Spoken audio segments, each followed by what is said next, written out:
এই একটা কাজের জন্য আমার মেয়ে যে এতটা রেগে যাবে এটা না আমি কল্পনাও করতে পারিনি। আমি যদি কোনোভাবে বুঝতে পারতাম এই কাজটা ও পছন্দ করবে না বা এমন রাগ করবে আমার সাথে, তাহলে আমি কখনোই এই কাজটা করতাম না। কিন্তু করেই যখন ফেলেছি কিছু আর করার নেই। মেয়ে এখন রেগে গেছে। কোন দিকে যাব, কী করব কিছুই বুঝতে পারছি না। আসসালামু আলাইকুম, কী অবস্থা সবার? এজন্যই হয়তো বলে পরের বাড়ি আর নিজের বাড়ি। নিজের বাড়ি যেখানে শান্তির কোনো অভাব নেই, আর পরের বাড়িতে তো অশান্তির কোনো শেষ নেই। এমন একটা বিপদের মধ্যে আমি পড়ে গেছি, এমন বিপদে আমি কখনোই পড়িনি। গতকাল নাকি মাইকিং করছিল কারেন্ট আসবে না, আর আমি এটা শুনতেই পাইনি। তো সকালবেলা আজকে আমি ঘুম থেকে উঠতে দেরি করে ফেলেছি, আর তারপরে দেখি কারেন্ট আছে। আমি ভাত উঠিয়ে দিয়েছি কিন্তু ভাতটা বলক আসছে আর কারেন্ট চলে গেছে।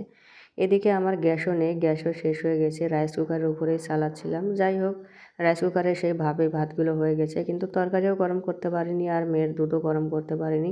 এদিকে দুপুর হয়ে গেছে, কারেন্ট আসার নামে কোনো খোঁজখবর নেই। বসে থেকে কিছুই ভেবে পাচ্ছিলাম না কী করব। এদিকে থাকি ভাড়া বাড়িতে, অন্যের বাড়িতেও তো যাইতে পারবো না। দুধটুকু গরম না করলে আমার মেয়ে আবার রেগে যাবে।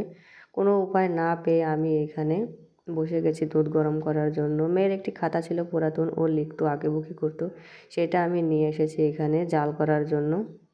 ট্রের উপরে ট্যান বসিয়ে আমি এখানে দুধ গরম করতে বসে গেছি। আর আমি এখানে মেয়ের একটি খাতা নিয়ে আসছিলাম। খাতাটা যে পুরোটাই লেগে যাবে এটা আমি বুঝতে পারিনি। একেবারে পুরোটা খাতাই লেগে গেছে, কিন্তু কিছু আর করার নেই। জাল দিচ্ছিলাম তো জাল চারিদিক দিয়ে বের হয়ে যাচ্ছিল। আমি তো হালই ছেড়ে দিচ্ছিলাম, হয়তো এটাকে বলক আমি তুলতে পারবো না, হয়তো কোনো রকম গরম হবে। তো ফাইনালি আমি দুধটা সুন্দর মতন বলক তুলে নিতে পারছি। আর যখন বলকটা দেখলাম কী যে পরিমাণে শান্তি লাগছিল কী আর বলবো। কাগজ দিয়ে দুধ জাল করছি, তা আবার কোনো রকমের কোনো চুলা ছাড়া, অন্য রকমের একটা স্মৃতি হিসেবে থেকে যাবে এই জিনিসটি আমার।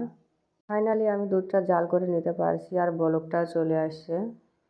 দুধটা জাল করার সময় আমার মেয়ে বসে বসে দেখছিল, হালকা পাতলা রাগ দেখাচ্ছিল, কিন্তু পরে গিয়ে যে এতটা রেগে যাবে এটা না আমি বুঝতেই পারিনি। শেষে একটি খাতার পরিবর্তে ওকে দুইটা খাতা দিতে হয়েছে, তাও ওর রাগ কমেনি, কী আর বলবো। টুকরো টুকরো করে কাগজগুলো ছিঁড়ে নিয়েছিলাম, আর তারপরে এভাবে ঝাঁটার কাঠি দিয়ে ঢেলে দিচ্ছিলাম পাতিলের নিচে, তাও জাল জ্বলছিল না সেভাবে, কী আর বলবো।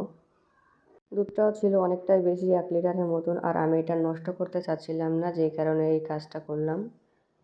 গ্যাস না থাকায় কারেন্ট দিয়ে এমন অনেক দিন গেছে, অনেক দিন রান্না হয়েছে, কিন্তু এমন একটা বিপদে পড়বো কখনোই ভাবতে পারিনি। এমন দিন কখনোই আসেনি যে গ্যাস না থাকার পরে কারেন্টও এভাবে চলে গেছে, আর আসেনি, এই প্রথম আমার।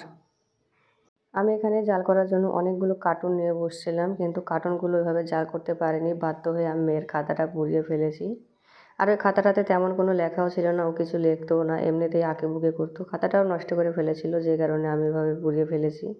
ফাইনালি মেয়েকে ঠান্ডা করতে পারলাম। তো সবাই ভালো থাকবেন, আল্লাহ হাফেজ।